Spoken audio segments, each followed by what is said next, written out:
మనకి కృష్ణుడు అనగానే ముందుగా అలా గుర్తొచ్చే పేరు పెద్ద ఎన్టీఆర్ సార్. సార్ యాక్టింగ్ చేసిన పద్యాలు వాడిన ఎన్టీఆర్ సార్కి పోటీ వచ్చే వారే లేరు.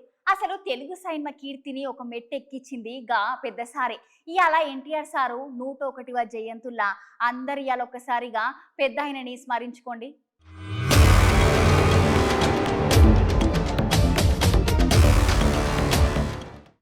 ఇవాళ మన తెలుగు చిత్రసీమ గుర్తించుకోదగినన్ని పాత్రలు చేసి ఒక కృష్ణులాగా, ఒక భీముల్లాగా, ఒక రావణాసుల్లా, ఓ రాముల్లా ఇలా చెప్పుకుంటూ పోతే ఎన్నెన్నో పాత్రలు చేసి జనాలందరినీ ముప్పు పొందిన నట సింహం స్వర్గీయ శ్రీ నందమూరి తారక రామారావు గారి 101వ జయంతి వేడుకలు ఘనంగా జరిగినాయి. ఈ జయంతి సందర్భంగా ఇవాళ పట్నంలో ఎన్టీఆర్ ఘాట్ ని అందంగా పూలతోటి అలంకరించిండ్రు. నందమూరి తారక రామారావు గారి మనవలు జూనియర్ ఎన్టీఆర్, కళ్యాణ్ రామ్ ఎన్టీఆర్ ఘాట్ దగ్గరికి వెళ్లి ఆ మహనీయునికి పూలతో నివాళులు అర్పించిండ్రు. ఈ సందర్భంగా అక్కడికి వెళ్లిన జూనియర్ ఎన్టీఆర్ ని చూసిన జనాలందరూ సీఎం సీఎం అంటూ పెద్ద ఎత్తున నినాదాలను పెట్టి వాళ్ళ ప్రేమను వ్యక్తపరిచిండ్రు. ఇప్పుడు దీనికి సంబంధించిన వీడియో యూట్యూబ్ లో వైరల్ అవుతుంది. ఎన్టీఆర్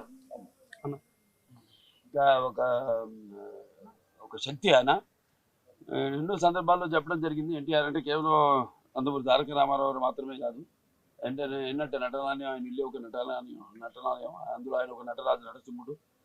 టీ అంటే తారామండలం తారక ధ్రువ తారకుడు, ఆర్ అంటే రాజర్షి రారాజు రాజకీయ దురంధర యుగంధరుడు, రమణీయ రమ్య కమనీయ సౌమ్య గుణధాముడు. అలాగే ఆయన మొత్తం మొదటి నుంచి కూడా చూస్తే ఆయన ఈ జీవిత ప్రస్థానం ఒక మామూలు రైతు కుటుంబంలో పుట్టి, అలాగే ఎన్ని ముందు అవకాశం వచ్చిన కూడా కాదు అని ముందు చదువుకే ప్రాధాన్యత ఇచ్చి ఆయన చదువు పూర్తి చేసుకున్నాక మరి చలనచిత్ర ప్రవేశంలోకి అడుగు పెట్టడం జరిగింది. అదే ఇక ఆయన చలనచిత్ర రంగంలో ఆయన ప్రస్థానం గురించి చెప్పనవసరం లేదు. ఎన్టీఆర్ అంటే ఒక నటనకు నిర్వచనం, ఎన్టీఆర్ అంటే ఒక నవరసాలకు ఒక అలంకారం, ఎన్టీఆర్ అంటే నటనకు ఒక విశ్వవిద్యాలయం. తర్వాత ఆయన ఈ రాజకీయ రంగ చలనచిత్ర పరిశ్రమలో మకుటలేని మహారాజుగా ఉన్నప్పుడే ఆయన ఆంధ్రప్రదేశ్ మళ్ళీ ఒక సుభిక్షమైన శాంతియుతమైన పరిపాలన అందుకుంటుందని, అందుకు ఎన్టీఆర్ గారి ఆశీస్సులు నిండుగా జగన్మోహన్ రెడ్డి గారికి అందాలని కోరుకుంటూ సెలవు.